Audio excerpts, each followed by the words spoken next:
Good evening, everybody. Welcome to the next Good Hormone Health webinar. How to stay alive if you have no adrenals, BLA and Addison's. And remember, Dr. Friedman's patients who passed away from adrenal insufficiency. Everybody should be muted. Just gonna make sure everybody muted. And if you're unmuted, please mute your phone. At the end, we'll have time for questions. The agenda today is what happened to Madonna Ramp, my patient, and Taylor Rizzu Grigg. How do you optimally replace adrenal hormones? What laboratory tests are needed to monitor replacement? When and how do you stress dose? What do you do if you're having surgery? What do you do if you're hospitalized? And what about subcutaneous cortisol versus cortisol pumps? So my patient, Madonna Ramp, tragically passed away on November 12th, 2024. I don't know the details of her passing, but she was on high doses of steroids and did well on them. And many of her doctors were trying to taper her either down or off of them. I realized that she would needed them and should not be tapered off, and we kept her on a fairly high dose of her steroids. She did have adrenal insufficiency and was hospitalized for the last 5 months of her life. I did get a call from a resident at a hospital, I think it was in Barstow, California, who was taking care of her, and I advised him against tapering her steroids.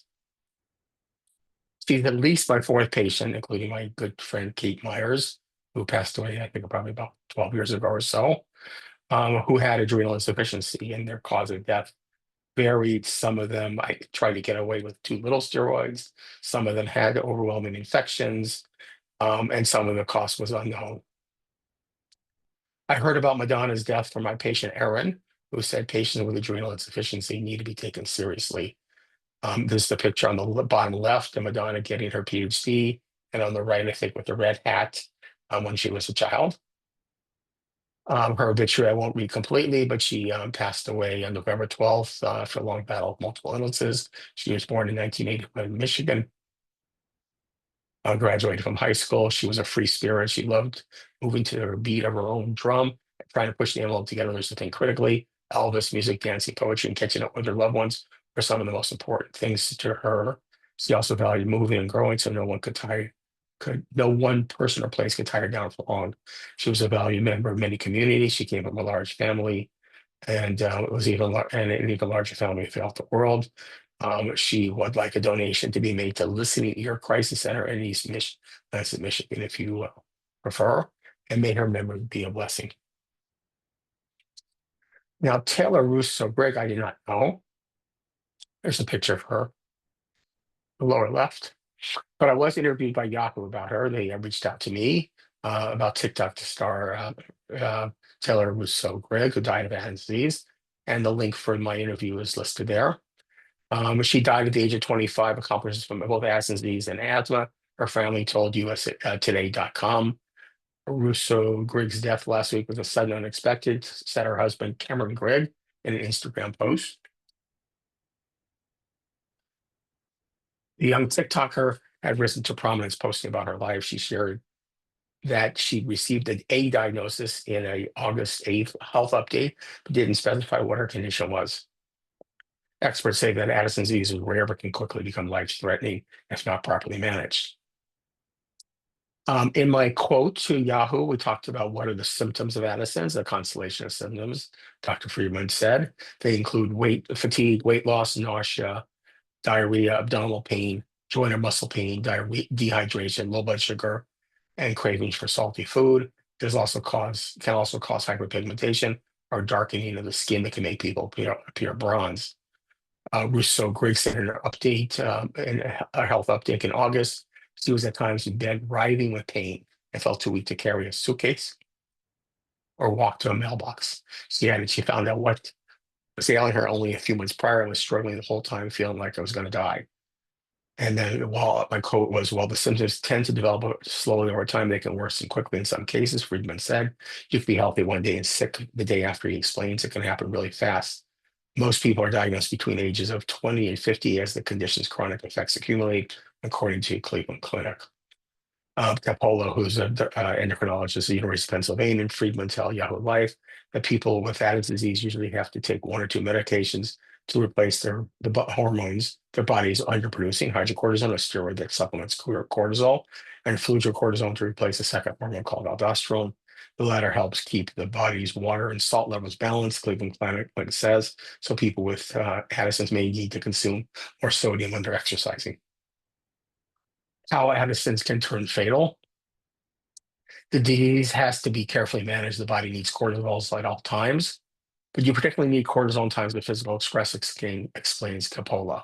The body's cortisol demands can fluctuate drastically throughout the day and spike up in times of stress like infection. This is particularly dangerous when your body's trying to fight off a cold or other illness. An infection causes you to chew through your steroids and you can't fight the infection anymore, explains Friedman.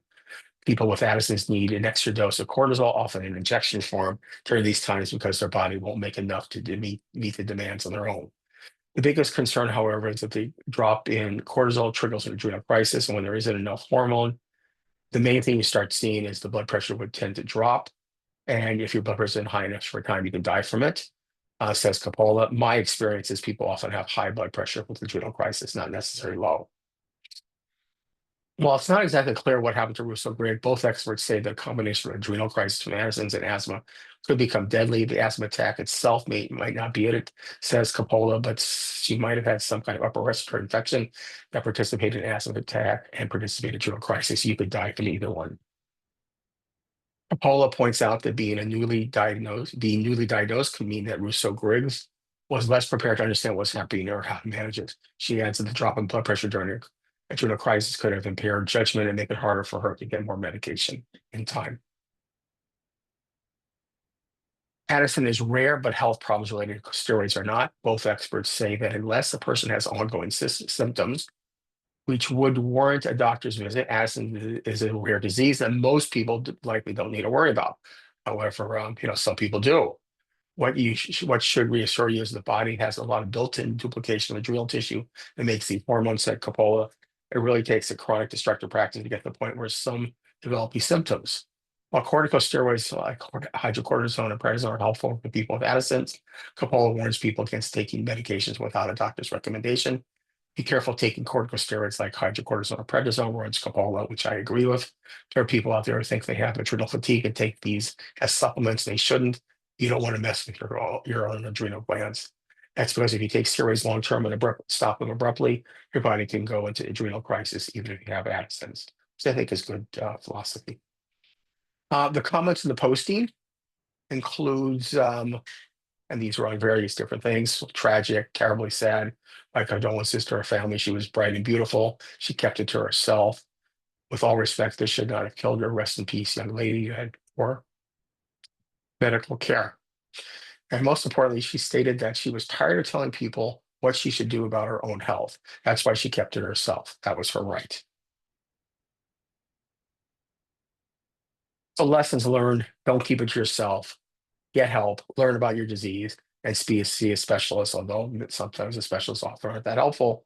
But in general, try to see as an expert in the field.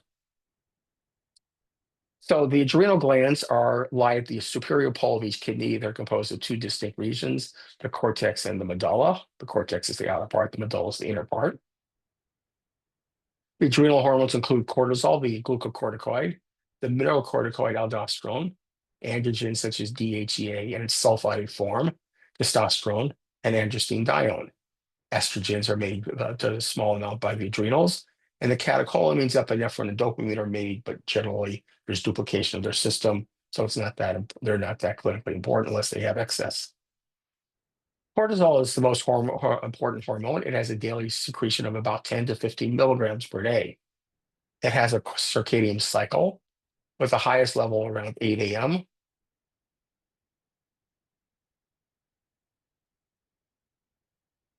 And it has three forms: free, physiologically active, bound to CBG albumin, and the cortisol metabolites.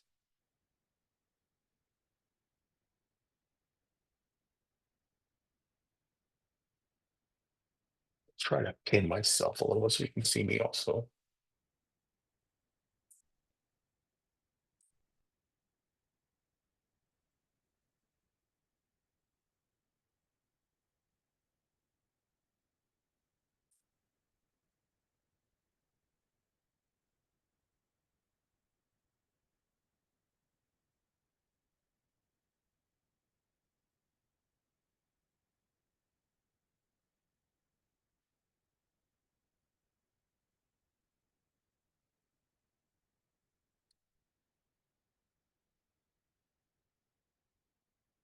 Okay. Tiffy, can you see me at all? Yeah, we can see you. Okay, good. Okay.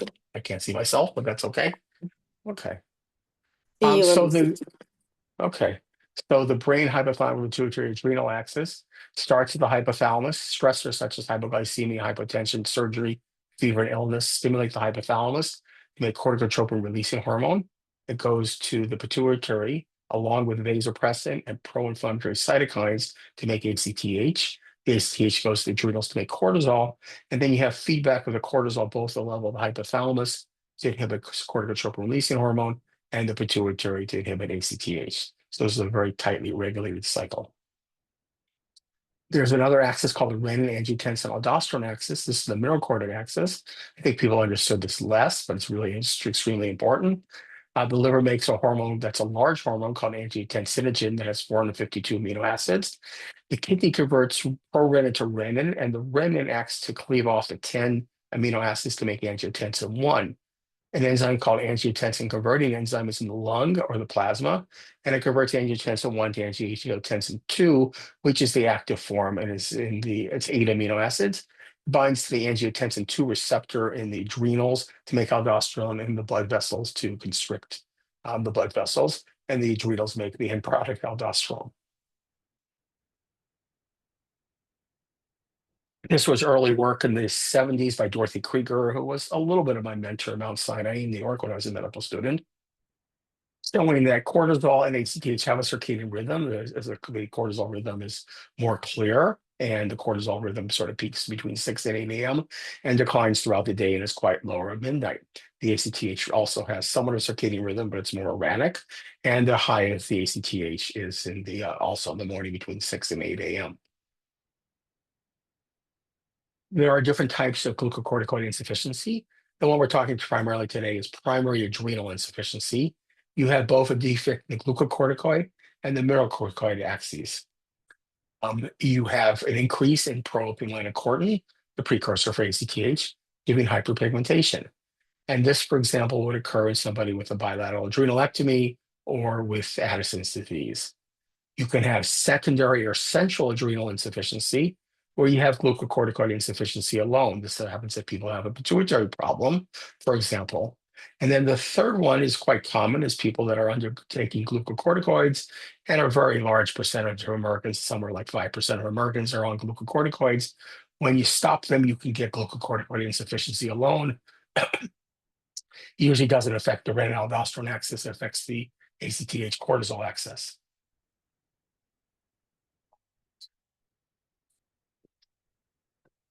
What are the symptoms of glucocorticoid insufficiency? The most common is gastrointestinal symptoms, and I think this is underappreciated. And most GI issues in people with adrenal insufficiency are rarely due to cortisol, not GI issues. So people get this expensive workup for with a colonoscopy and try to figure out why they're having diarrhea or abdominal pain, and it's usually due to low cortisol. So the GI issues include the diarrhea, abdominal pain, vomiting and nauseousness, and plenty of people get upper endoscopy and gallbladder issues and things like that, but it's really all due to the cortisol. So again, this is the main one of the main issues is GI issues. Fatigue is common, vomiting, diarrhea, anorexia, feeling weak, malaise, feeling tired, muscle and joint pains, abdominal pain, weight loss, low blood sugar, and low sodium or SIDH. The symptoms of mineralocorticoid insufficiency are completely different. It's very important to distinguish between glucocorticoid and mineralocorticoid insufficiency. Symptoms of mineralocorticoid insufficiency include decreased intracellular volume, dehydration, tachycardia, palpitations, and these are also often due to fludrocortisone, hydrocortisone, and not heart issues, for example. Hypotension, dehydration, shock, hyponatremia, hyperkalemia, high potassium, arrhythmias, acidosis, and salt craving is extremely common. Some of the laboratory findings of primary adrenal insufficiency include hyponatremia, hyperkalemia, hypoglycemia, lymphocytosis, a high lymphocyte count, eosinophilia, high eosinophil count, and what's called abnormal cytic, which means your blood cells aren't too big or too small, anemia. The proper treatment for adrenal insufficiency is proper replacement. and it really influences your quality of life. Both too much glucocorticoids and mineralocorticoids and too little are both bad. So the replacement is crucial. There's a lot of different types of glucocorticoids. We'll talk about some of them today. There is fludrocortisone is generic. There's really only one replacement for that. But getting the timing and the dosing of these is crucial and often misunderstood. In a survey from Norway, a survey instrument called the SF-36 was used to assess subjective health response. 81% of the patients responded. General health, and vitality perception were most consistently impaired in patients with Addison's disease. Scores for fatigue, both mental and physical, were higher than normal, i.e., the patients had more fatigue, and these were presumably well-treated patients. 24% of the patients in the 18 to 67 range and 41% in the 40 to 60% range were out of work and receiving disability benefit compared to 10 and 70% in the general population. So people, according to the study, people with Addison's disease have physical and health problems.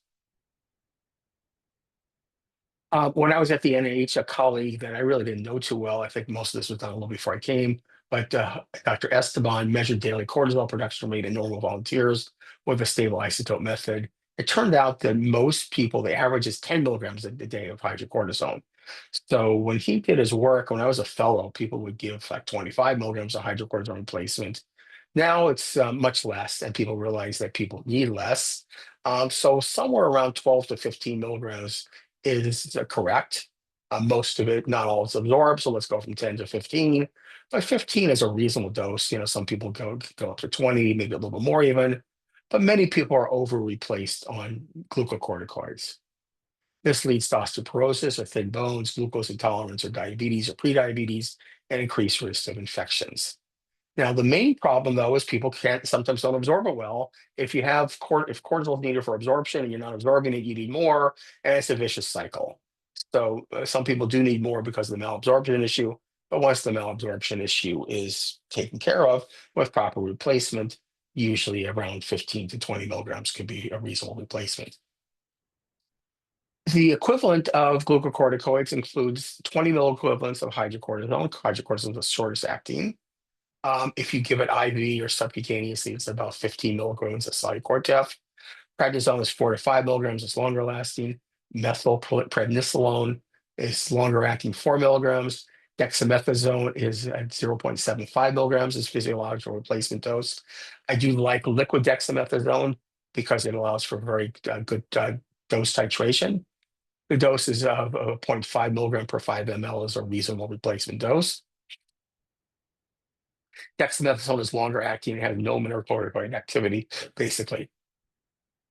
Each of these can be used and may be better in some patients without the others. Some patients do well on one, other patients do well on another one. They can be combined if needed. I usually start with hydrocortisone, and I'd say 90% of my patients are on it. One of the advantages of hydrocortisone, first of all, it's short lasting. You can use it to mimic the circadian rhythm more than other ones. And you can monitor the level that I'll talk about with a urinary-free cortisol or 17-hydroxysteroids. You can measure cell every day curves. With most of the other types of steroids, you can't monitor them that way, which is another disadvantage of the types. Other ones I use would be prednisone, methylprednisolone, which is called Medrol. I have a couple of patients that are really doing well in that, liquid dexamethasone, and then combinations.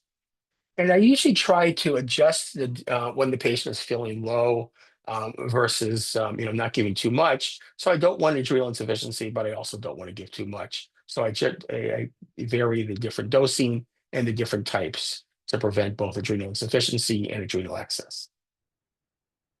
Many patients are overtreated. I think before you see me, many of the patients are. Some of the early manifestations would be easy bruising and weight gain, especially the weight gains in your abdomen.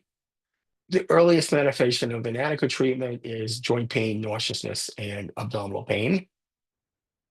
And it's reasonable to mimic the circadian rhythm of most of the cortisol given first thing in the morning. But people go throughout the day, and many of them need doses throughout the day. And I think as I evolved in my treatment of this, I'm giving more multiple dosing. I almost never give it just once a day. Almost never once a day, and not too often twice a day. Most of the time, 3 or 4 times a day. The myth is that you should avoid large doses. Now, you probably should avoid large doses, but I'll talk about a second. Most patients need a little bit of cortisol to go into deep sleep. And I'll show you my study from that from my days at the NIH. And there really hasn't been studies comparing one regimen to another, randomized studies. So Diego Garcia Borraguro and I at the NIH published this when we were in the 90s. It got published in 2000 in Journal of Clinical Endocrinology and Metabolism. We found that in Addison patients, cortisol plays a positive, permissive role in the REM sleep regulation and may help to consolidate sleep. So patients that were without hydrocortisone for 24 hours, they did not go into deep sleep. And the ones that got a little of a dose before they went to bed, 1.25 milligrams or 2.5 milligrams at night, were able to. This is taken from our paper here. The top shows a person that got hydrocortisone at bedtime. They had several REM episodes. You can sort of see something like this on your Apple Watch, but we certainly didn't have Apple Watches back then. And they had several stages. It looks like at least 5 or 6 stages of non-REM sleep. They even had a little bit, not that much, but a little bit of stage 3 and 4. The bottom is a patient with that didn't get their hydrocortisone before they went to bed, and they had almost no REM sleep, and they didn't go that much into deep sleep either. So for glucocorticoid replacement, my approach is to mostly start with hydrocortisone in the morning, and mostly give somewhere between 15 to 20 milligrams in a woman, maybe slightly higher in a man, maybe a little less if you get by with it. I start with the hydrocortisone, sort of 10 milligrams or so on awakening, another 2.5 to 5 milligram dose around mid-afternoon, often at 5 p.m., another 2.5 or 5 milligram then. And then almost always I give the hydrocortisone 1.25 milligrams and 2.5 milligrams at bedtime. The hydrocortisone, again, is more physiological than the prednisone or dexamethasone. You can decrease the dose slowly until symptoms develop and go back on the dose. And small changes make a big difference, especially around sort of like 15 to 20 milligram dose. It has to do somewhat with that. It binds more to the cortisol binding globulin. And you can, if you go up a little bit on your dose, you get a lot more free cortisol with just a little bit of decrease in your dose. So changes make a big difference. And you should increase your dose with illness. Short term, it's better to, this is one of the most important points. Short term, it's better to err on giving more. Long term, it's better to err on giving less. And there is I think, a big difference in the brands. Cortef is the brand name. Unfortunately, most insurance aren't covering it. Hydrocortisone is generic. And when you just order hydrocortisone, they can substitute different suppliers without telling the patient or the doctor. My experience is Greenstone is the best generic brand. I think most of the patients like that. Other brands include Core Pharma, Qualitex, and Westward. They come in 5, 10, and 20 milligram pills. I give most people 5 milligram pills because then they have more flexibility, and then they can take a half a pill or a quarter of a pill. If you're stuck with the 10 milligram pill, it's much harder to do that. Stick with a brand you like. There's always some reports of shortages, and some pharmacies say they don't have it, but in general, most pharmacies have it. And the pharmacy may need to order it, or you may have need to go to a second pharmacy, but in general, it's pretty readily available. And patients with primary adrenal insufficiency, Addison's disease, may need a little bit more glucocorticoids than secondary or pituitary. Now, mineralocorticoid replacement, I think, is the crucial thing. And I think most endocrinologists and most doctors don't get this, don't appreciate this, and their patients don't do well. When I did my study on Addison's disease and sleep, I was when I was a fellow many years ago. I was a young guy. Every single one of my patients was not on enough fludrocortisone, had sky high renin levels, and not enough and too much glucocorticoids. So I think even then I learned just the importance of mineralocorticoids. In general, it's more benign than glucocorticoids. So if you give the right amount of mineralocorticoids, you can give less glucocorticoids. The blood test called the renin level is very accurate for measuring the amount of fludrocortisone it's taking. It's like the TSH monitoring somebody with thyroid hormones. And so if you have a high renin, you need more. And if you have low renin, you need less. Assuming the assay, they collect the blood sample, it should be on a spun tube, but if it's not, it's probably okay. It really should be given twice a day. It's a short half-life of 3.5 hours. Most endocrinologists don't do that for unclear reasons to me. Fludrocortisone is generic. There's brands Teva, Bar, Novidium, Zydus, and Impact. Um, the brand fludrocortisone 4NF has not been available for maybe 15 years or so. People often need more fludrocortisone this summer. As far as I know, there's very little shortages. There's plenty of these brands out there. Um, you should have a medical alert bracelet is probably a good idea. But I think more importantly, there's a health tab on your phone that a first responder can see, and you should put that in that you have Addison's disease. Um, the other crucial thing is to get it to the solid cortef for emergencies. I'll show that on coming up slide, but I think that's also crucial.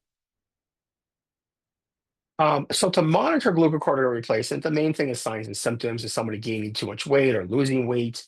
But I also measure a 24-hour urine-free cortisol and 17-hydroxysteroid. In general, the 24-hour urine-free cortisol reflects the amount of urine right after somebody takes their pill. And that's because the hydrocortisone exceeds the ability of an enzyme that's in the kidney called 11-beta-HSD2, and you spill out cortisol right after taking it. So if you were going to measure a urinary cortisol after somebody takes their hydrocortisone, almost all of it would be first thing in the morning right after they take their pill. And if they take their pill a couple times a day, it'll be after they take the pill a couple times a day. On the other hand, a test that probably one of the few people in the country that orders this is called a 17-hydroxysteroids. It measures cortisol metabolites and precursors and is more integrated throughout the day. It doesn't have the ability to exceed the kidney's 11-beta-HSD. It's not dependent on cortisol binding globulin. So I think it's really one of the better tests to do. And if you're high, you're taking too much. And if you're low, you're taking probably not enough. I don't find measuring at 8 a.m. cortisol helpful. Some of my patients insist on doing that. And really, it's the 8 a.m. cortisol should be 0 if you have Addison's and you haven't taken your cortisol in a while. And it will be depends on how many hours or minutes after you take your morning dose, depending on what it is. So it's really not a good thing. The ACTH is almost always high. It should be between 100 and 1,000. If you're over replaced, it might be too low. And so if it's less than 100, I'm thinking the person's on too much. If the ACTH is greater than 1,000, I am concerned about Nelson syndrome, although I've almost never had a patient with Nelson syndrome. It's worth getting a pituitary MRI to look for it if they haven't already.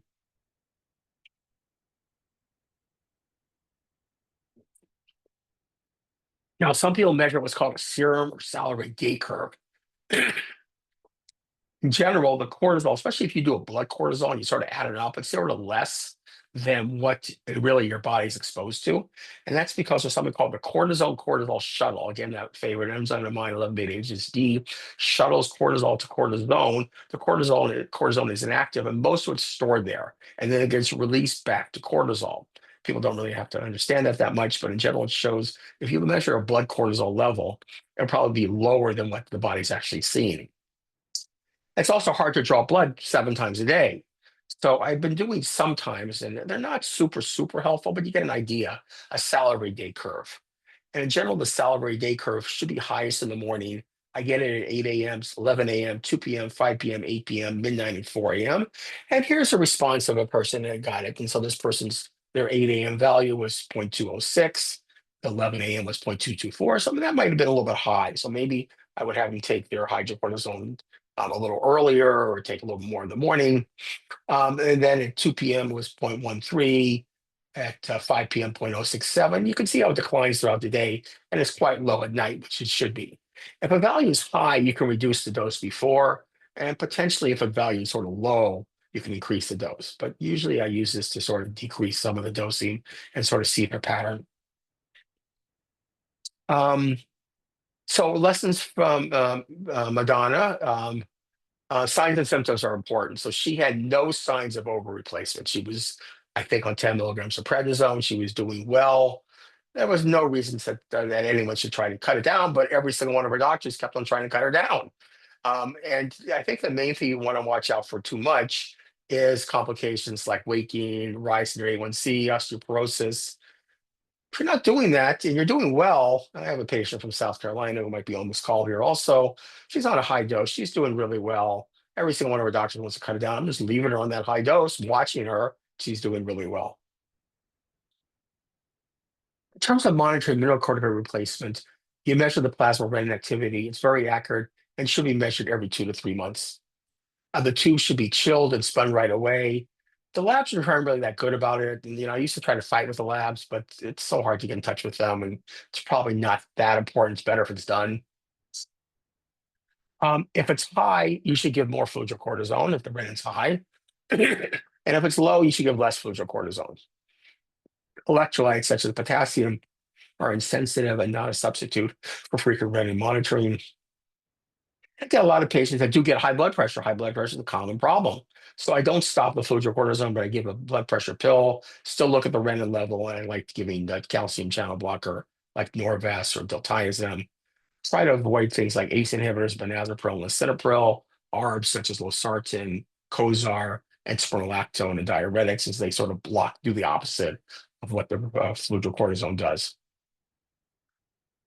Salt and licorice are underutilized. People should use salt abundantly, especially if you're salt craving. You can take more salt before you exercise. As long as you don't have a heart problem or high blood pressure, you probably take as much salt as you want if you have Addison's disease. Now, licorice root inhibits the 11-beta-HSD enzyme, allowing more cortisol to bind to the cortisol receptor in the kidney, so it could be helpful. It's a way to get more mileage from your cortisol and fludrocortisone in the cells where it matters in the kidneys. And I like licorice root from Nature's Way, 450 milligrams twice a day. There's a tea that you can use, but I think it's easier to just take the licorice root. DHEA is only made by the adrenals. If you do have Addison's or an adrenalectomy, it should be 0. You recommend about 25 milligrams a day, sometimes a little less, maybe 10 to 15, 10 milligrams. Most of the pills come in 25. There are 10-milligram pills. You could take the 25 milligrams 3 or 4 days a week if it's too much. This may help with energy and immune system, but I see a lot of side effects from DHEA, including oily skin, oily hair, and acne.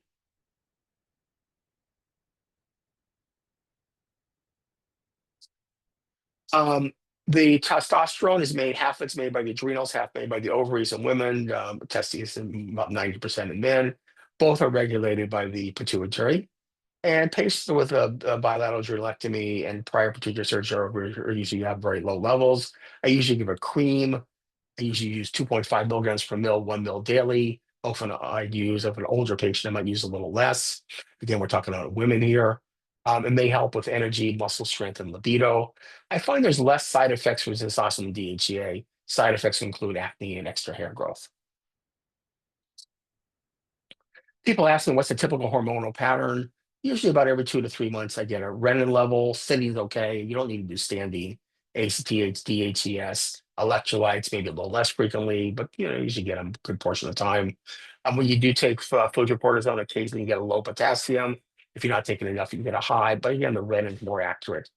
The bioavailable and total testosterone, pituitary hormones such as the IGF-1, thyroid hormone if you had pituitary surgery, thyroid hormones, free T4, free T3, TSH, and reverse T3, gonadal hormones if you need that, such as estradiol, the 24-hour urinary-free cortisone, 7-hydroxysteroid when you're on replacement, maybe every 6 months. Solitary day curves would be reasonable every 6 months.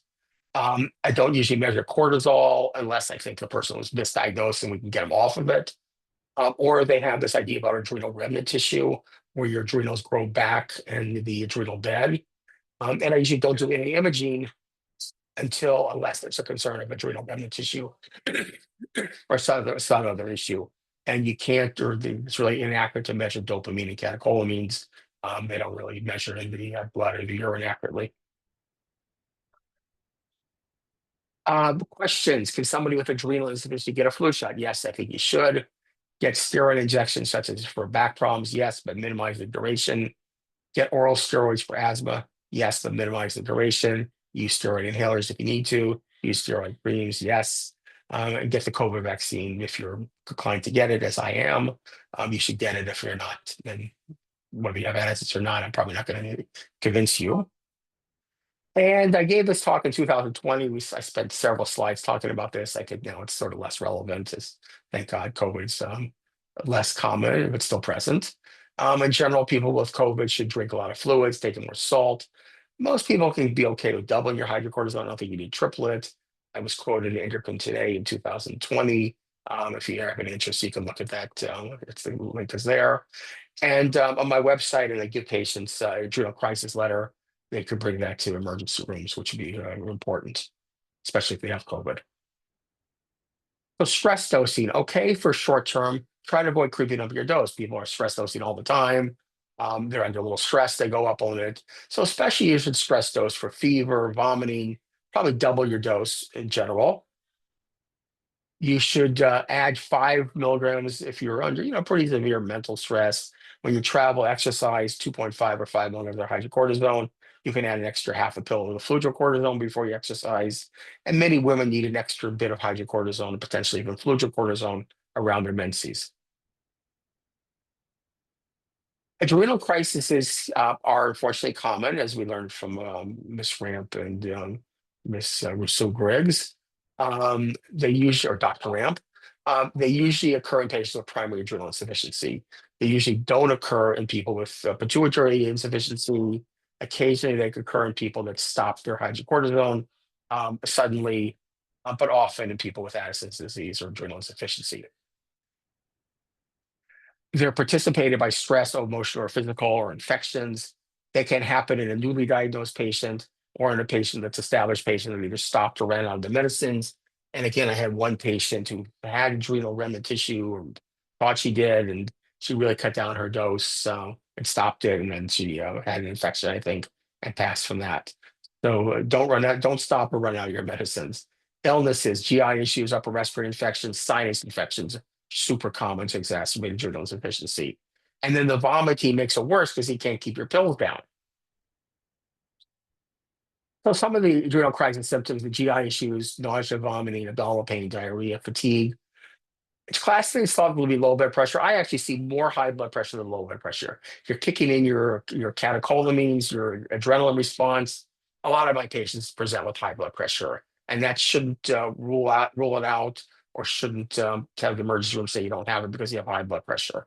High pulse is very common. Weak, you feel like you're going to pass out. You have bad circulation. All these are signs of an adrenal crisis. I recommend everybody having an Actovial, a Solucortef. There's this link from Memorial Sloan Kettering about how to give an emergency injection. It's good. The Pfizer has a link about it. Basically, what you do is it has like a top that's sort of separate from the bottom. You take off the top, squeeze it together, the liquid goes into the vial, and then you draw it up with a syringe that comes with it, I think. It usually has a syringe. Now, there are different doses of the Solucortef Acto vial. The 100 milligrams gets reconstituted 2 mils. The 250 milligram dose gets reconstituted 2 mils. And there are a 500 milligram and a 1,000 milligram dose. The 500 milligram dose constituted 5 mils. The 1,000 milligram dose 8 mils. For the patients with adrenal insufficiency that just need a reserve, the 100 milligram dose is fine. Reconstituted 2 mils. Give yourself a shot and you're out of thigh. The patients we'll talk to in a second that are on pumps or on subcutaneous cortisol, having these other dose of the replacement is quite helpful. Most people I recommend to get 2 or 3 of them, one at home, one in your purse, one at work. Occasionally insurance doesn't cover it, which is ridiculous. It's not that expensive, but I think it's really crucial to have this. And make sure it doesn't expire. They expire frequently. I don't know what would happen if you gave yourself expired one. It'd probably be okay, but make sure it doesn't expire. So try to know when it's coming on. Many people sort of feel it's coming on. They've had them before. They know exactly what their symptoms are. Double your dose of hydrocortisone first. You still have adrenal insufficiency. Give yourself the 100 milligrams of IM hydrocortisone. Take your extra fludrocortisone, extra fluid, and salt. Give yourself a Solucortef shot.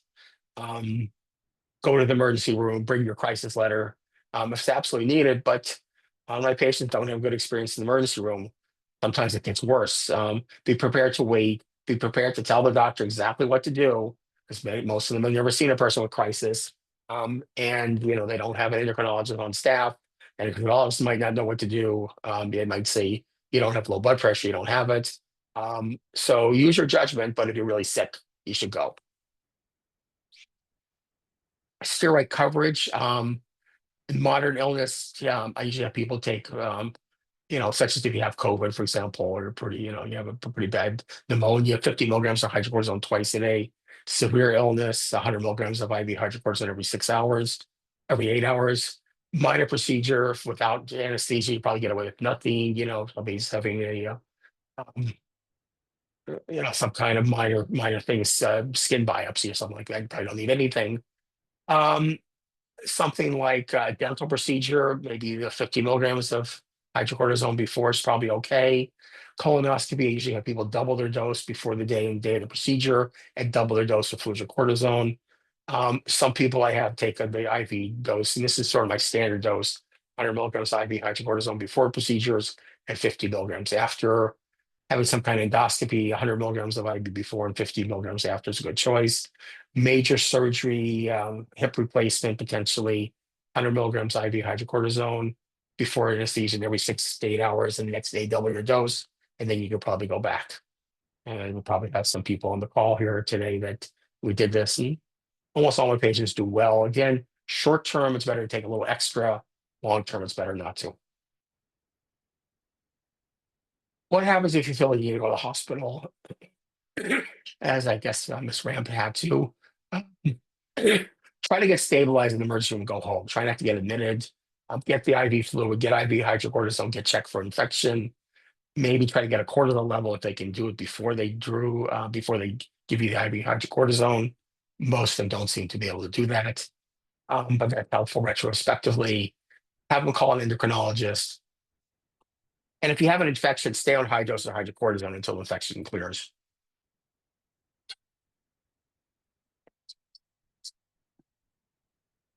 Okay, so I use a lot of subcutaneous cortisol in patients that aren't doing well. Yes, most of my patients are doing well.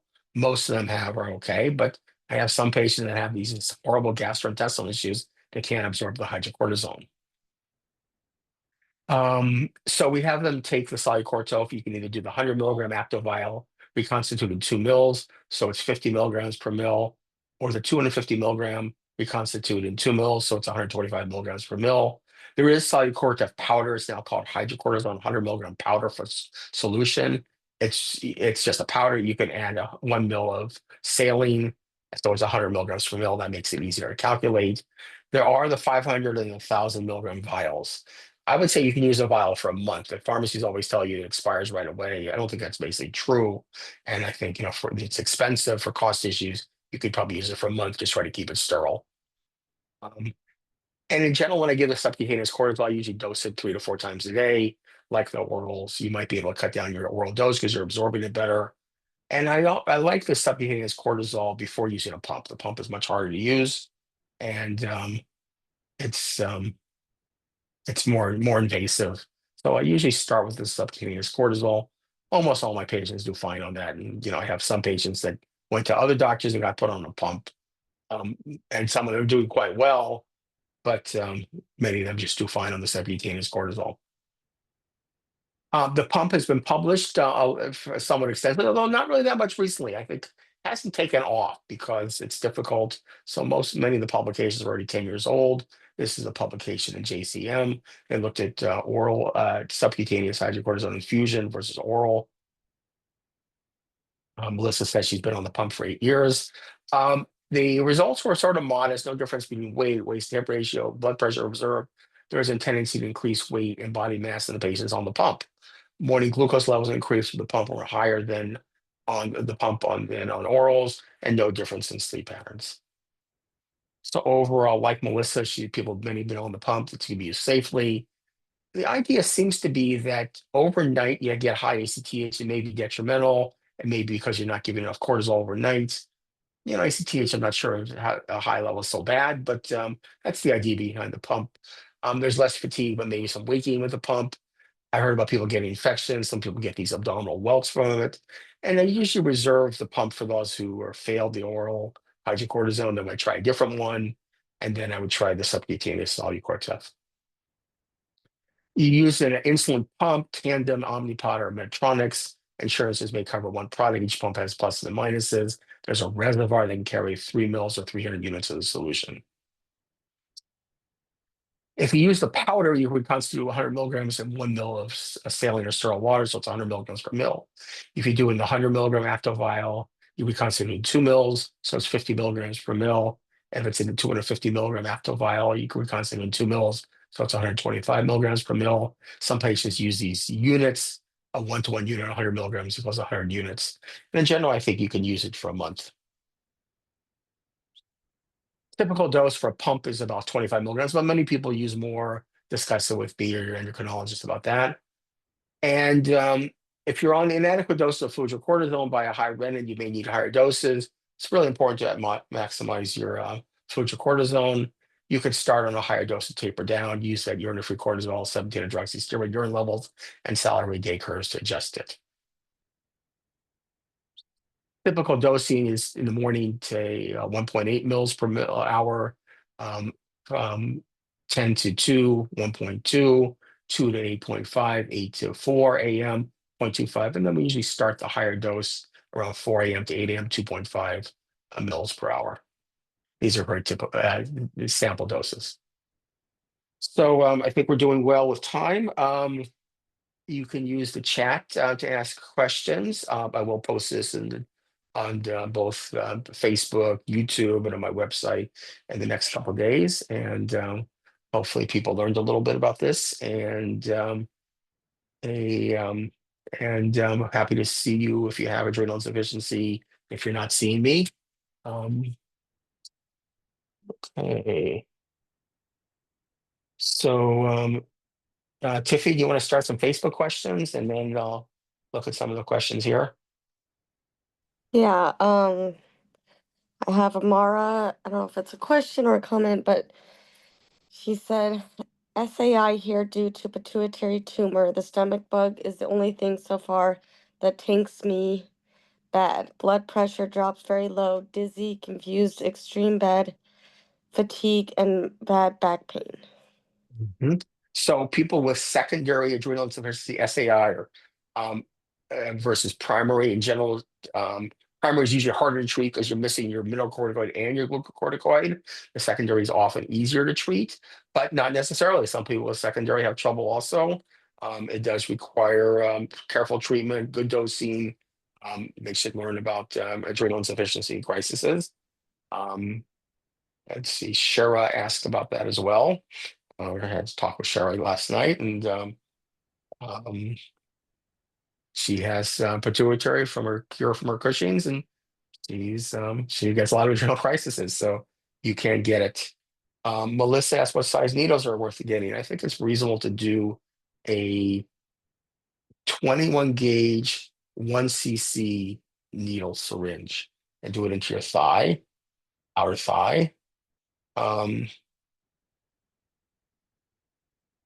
And potentially you can do two of them, one for drawing it up and one for injection. You can switch off the needles. Most people seem to do okay with just one. Why, Dr. Amy Hoffman, why don't emergency rooms probably not all understand that adrenal crisis comes with high blood pressure? Because it's not within the textbook, it's not what they learn. Very frustrating. And Amy knows that she often gets high blood pressure when she goes into a crisis. That's why I gave this talk. And most, I think, doctors, emergency rooms, hospitals really don't understand this condition. It's somewhat rare, although it's not that rare. And I think it's misdiagnosed and mistreated, as what happened to my patients here. Can you post the emergency room letter? It's on my website, and I think we can send it out pretty easily to people. I'll make sure I'll make sure it's there, make sure it's updated. Could you describe the reason we primary adrenal insufficiency have high blood pressure when visiting the emergency room? I think it has to do with your catecholamines, your adrenal rushes. So you're feeling sick. So you have counter-regulatory hormones to make up for your cortisol. And the most common one is adrenaline. There's another one called glucagon. The adrenaline raises your blood pressure. So you may initially have low blood pressure, but then when the adrenaline kicks in, you feel like you're, like a fight or flight response, and you're buzzing, and your blood pressure's high.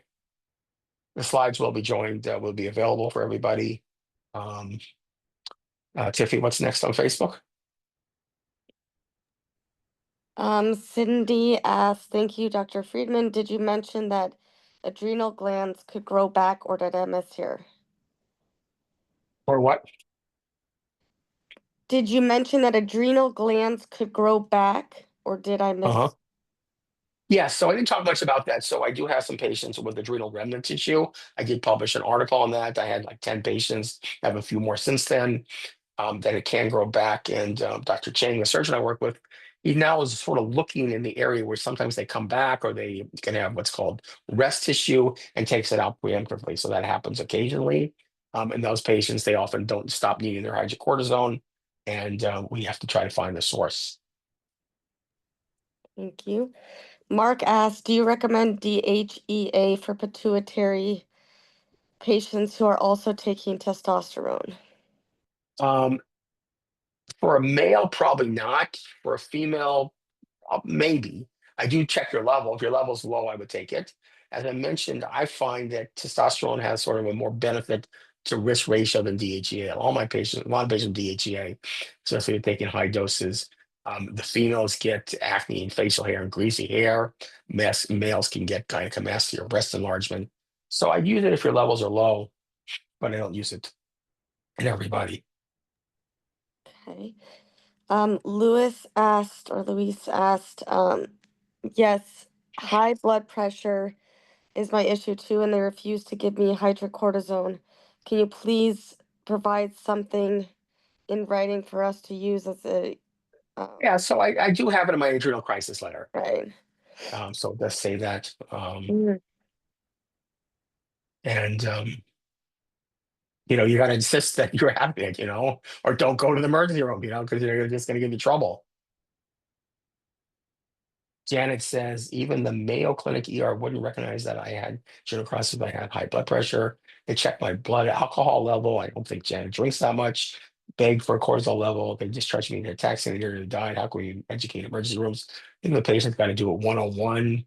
Um, try to I try to publish in this area, but it's hard to get something like this published. It's older information. Shelley said, I have a growth hormone deficiency and rheumatoid arthritis. It was just diagnosed with secondary adrenal insufficiency. Do you have information for patients like me looking for a new endo? I'm happy to see you, Shelley. I struggle with exercise recovery. Potentially, you may have maybe a growth hormone issue.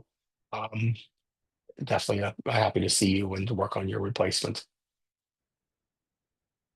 Danielle asked Dr. Friedman, if you have an infection, how slowly should your typical taper look once you're healed? So I try to taper fast also. It's another thing. Go on, get your high dose when you're infected, double or triple your dose if you need to. And then as soon as you feel better, go back to normal. If you're on a sort of a short-term dose, let's say less than a week, you can go back right away, basically, or let's say you're on double the dose. If you're taking normal dose is 20, let's say you went up to 40, take the 40 for 2 or 3 days, go to 30, and then go back to 20. So taper down fast and back to your normal. What else, Tiffy? Mark asked, my diabetes insipidus went Insipidus? away. Yeah, went away several years after pituitary surgery. Is it possible for my SAI to go away as well? Yes. So that's a good point. So in general, the pituitary has an order of hormones that growth hormone is the most earliest affected, and cortisol is the least, ACTH, which regulates cortisol, is the most easily to come back.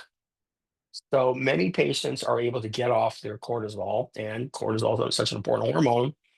It's important if you need it, but if you don't need it, you should get off of it because then your body can regulate the amount of cortisol at different times of the day. So, if you're one of my patients, I would carefully examine whether you can get off of it and potentially taper you off. And have some patients, that were on it for a long time. They were feeling pretty lousy. We tapered them down. We got them off finally, and then they did well off of it. Right. I have an upcoming dental surgery. I will be using anesthesia. How much IV um do you need? How much IV sold Cortef is Mhm. needed? I don't know if that, Um, I think it's probably reasonable to take 50 milligrams before your dental surgery, especially if it's sort of a fairly major surgery. And then I think you can just afterwards, you should be fine.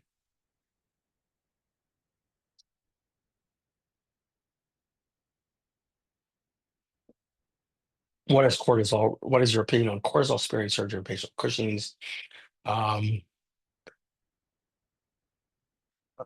I don't do, the only person I would do an adrenalectomy on is somebody with Cushing's or somebody, I guess, with bilateral pheochromocytoma. I've never seen that. So people with Cushing's, I basically want to take out all their adrenal. Um, I would rarely take out some. The only exception, again, the one exception is not really related to this talk, is somebody that had adrenal adenoma making cortisol. I had a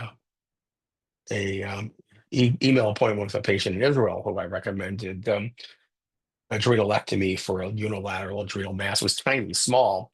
She did really well after a surgery, and she thanks Shankly very much. So, somebody like her, but you have two adrenals, so we had to take out the one that had the tumor. You didn't need to take out just that part of the tumor. She still has her other adrenal left.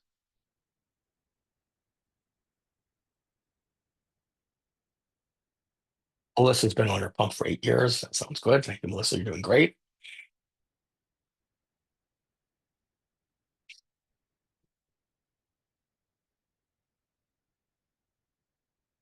What else you got?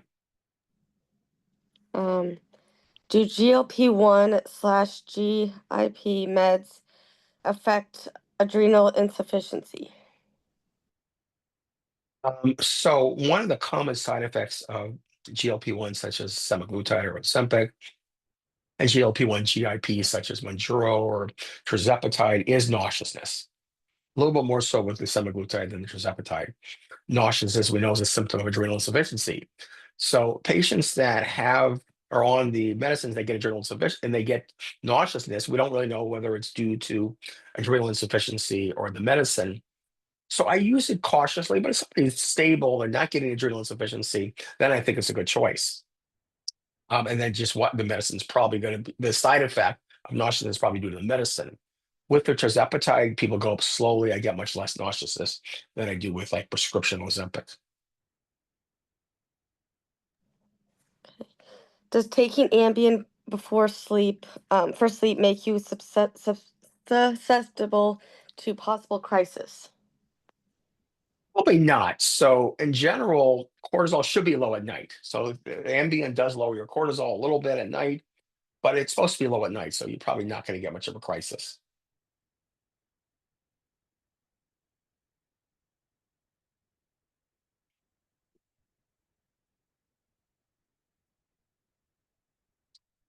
So, so Wilk said, if you're ever in St. George, Utah, my ear falls a letter perfectly, so you can have all that safely vacation in the air. That's a very good idea. Uh, Okay, we'll take one more question. Any more? one more here.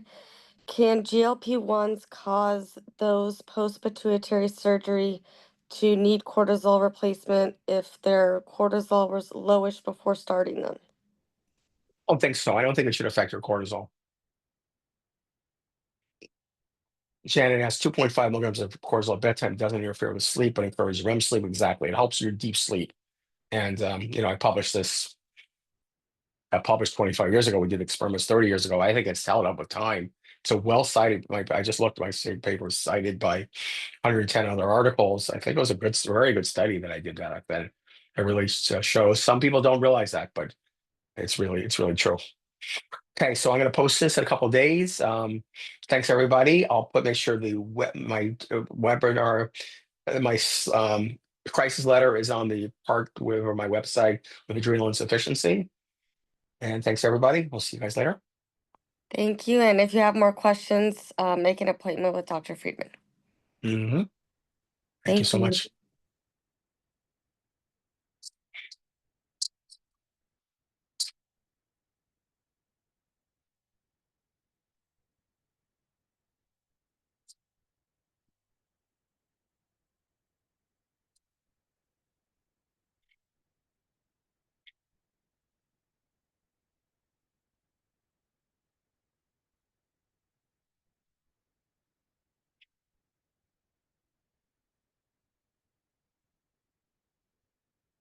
We're just recording.